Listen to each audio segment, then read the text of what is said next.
Muito bem, seguindo nossos estudos, então, a gente passa a analisar agora os direitos e deveres tanto do nu proprietário como do usufrutuário. Deve-se ressaltar o seguinte, que os direitos e deveres do nu proprietário eles não estão expressos no Código Civil.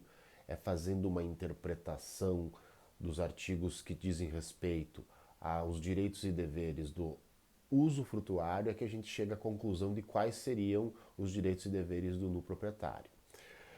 Entre os direitos do usufrutuário, o primeiro deles é o direito à posse, uso, administração e percepção dos frutos.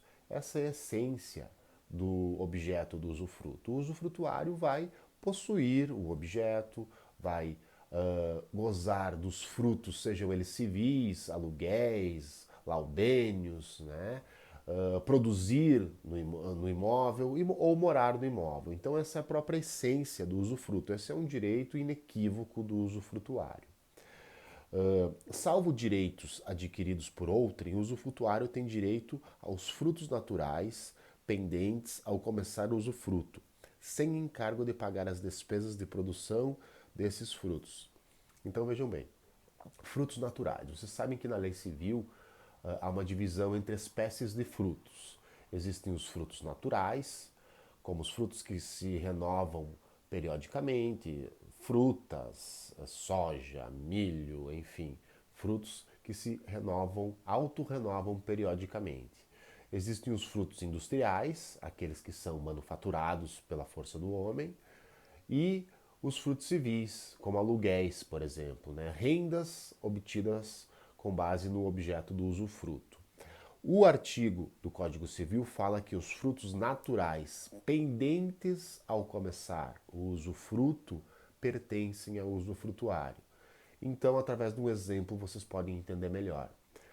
Se o imóvel, objeto de usufruto, se no imóvel, objeto de usufruto, existem árvores frutíferas e existem frutos pendentes nessas árvores frutíferas, por exemplo, pomar com laranjas. As laranjas foram plantadas pelo nu proprietário, porém, quando o usufruto iniciou-se, as laranjas ainda não haviam sido colhidas. O usufrutuário terá o direito de consumi-las ou colhê-las, sem problema nenhum e sem indenização do nu proprietário.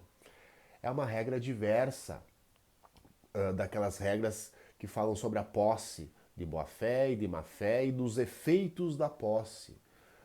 O usufruto é um instituto que traz algumas diferenças no que diz respeito aos efeitos da posse. Lá no início do livro do Direito das Coisas, quando a gente trata de posse de boa-fé, posse de má-fé, a gente estuda que o possuidor ele tem que indenizar, né? Mesmo o possuidor de boa-fé ou o possuidor de má-fé, ele tem que indenizar o antigo possuidor pelos frutos que ele possa vir a perceber. Né? Aqui, a indenização não é passível, porque o Instituto tem uma regra diferente. Tanto é assim que, no final do usufruto, quando, por exemplo, o usufruto é para o prazo determinado, vamos dar o mesmo exemplo das árvores frutíferas. O usufruto por prazo determinado em que o usufrutuário plantou e não colheu até o término do usufruto. O nu proprietário poderá se servir desses frutos quando da retomada do imóvel. Então, as laranjeiras foram plantadas pelo usufrutuário. Porém, antes da colheita das laranjas, o usufruto teve seu término, porque era por prazo determinado. O nu proprietário, dono do imóvel, vai retomar o imóvel e vai poder colher essas laranjas sem precisar indenizar o usufrutuário. No que diz respeito aos frutos civis, e aqui o código não fala exatamente sobre isso, então é necessário se fazer uma interpretação e buscar na doutrina e na jurisprudência. O código fala em frutos naturais e a jurisprudência e a doutrina amplia esse estudo para os frutos industriais e para os frutos civis também. A análise que se faz é a seguinte: frutos civis, por exemplo, aluguéis.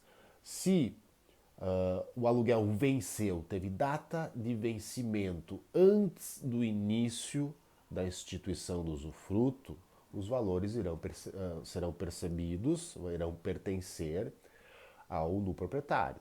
né?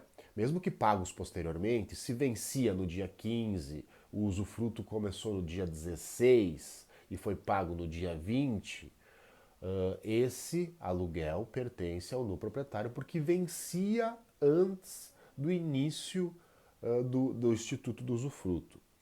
Da mesma forma, lá no final do usufruto, se for por tempo determinado, se o aluguel se venceu, se os frutos civis tiveram como data de vencimento, data que correspondia à validade do usufruto, eles irão pertencer ao usufrutuário. Mesmo exemplo, o usufruto acaba dia 20, o aluguel vencia dia 15.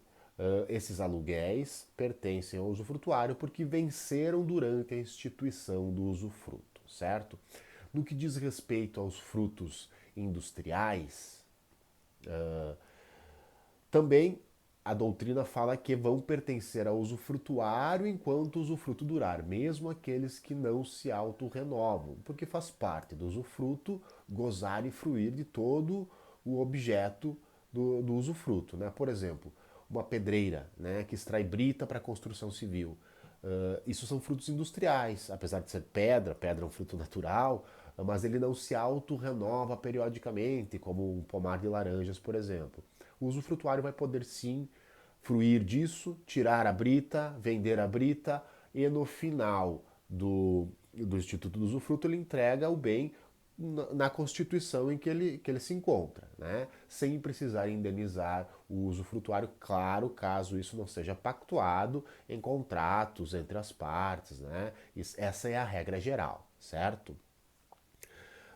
O outro direito do usufrutuário é usufruir em pessoa ou mediante arrendamento do prédio objeto do contrato. Aqui existe uma questão um pouco polêmica no que diz respeito à mudança de destinação do objeto de usufruto. Por exemplo, se era residencial e o usufrutuário passa a locar para atividade comercial o imóvel, né? Existe uma divergência doutrinária. Alguns doutrinadores dizem que isso pode causar a extinção do usufruto pela perda do objeto, né? Claro, isso só se estiver estipulado no instrumento público, escritura pública que instituiu o usufruto, que seria única e exclusivamente para fins de moradia. Caso contrário, não haveria problema porque há a possibilidade do usufrutuário obter renda da forma que ele bem entender, né, do objeto de usufruto. Entre os deveres do usufrutuário, a gente tem a manutenção do bem, né? É óbvio, a coisa deve sofrer manutenções periódicas para que não venha a se perder. Pagar o prêmio do seguro se o bem estiver segurado. Aqui nós devemos fazer algumas ressalvas.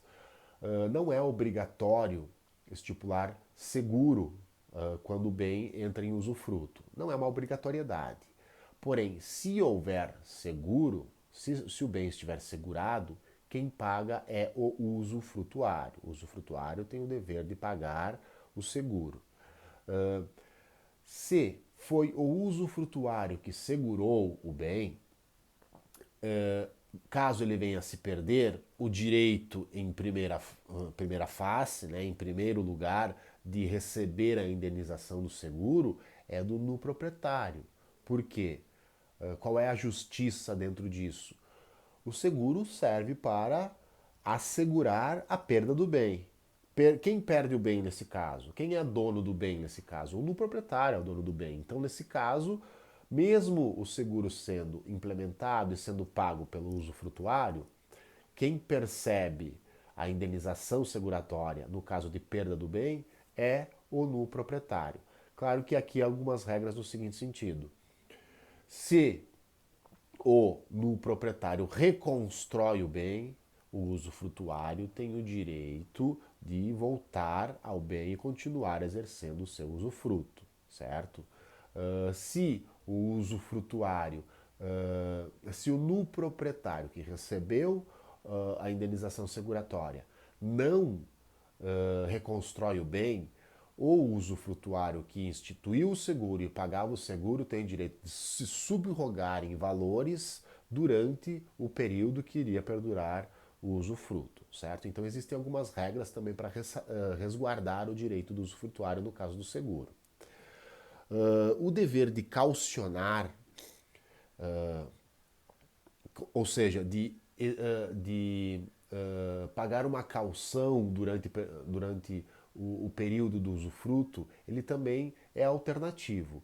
Isso só ocorre se houver a exigência por parte do proprietário. Então, nada mais é do que dar uma caução, seja ela fidejussória, pessoal, né, ou real, para garantir que, em caso de perda do bem, né, essa caução irá servir como indenização ao no proprietário.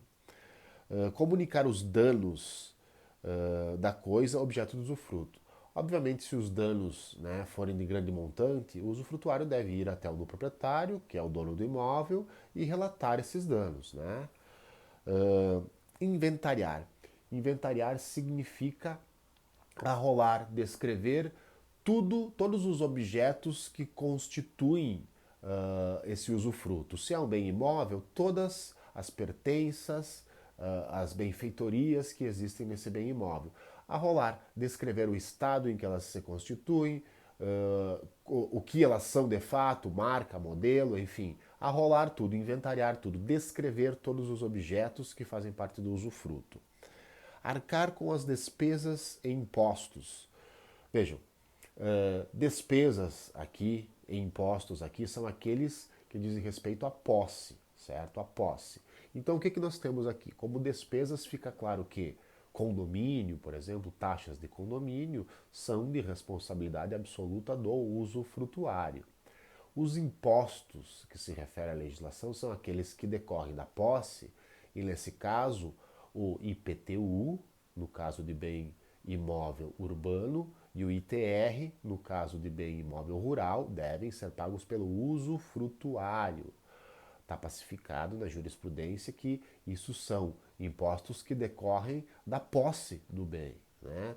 Tanto é assim que a lei do inquilinato também fala que se estiver expresso no contrato que quem paga o IPTU é o locatário, ele está obrigado a pagar. É óbvio que em eventual ação executória por parte do Estado, o réu dessa ação será o proprietário do imóvel. Nesse caso aqui será o nu proprietário do imóvel.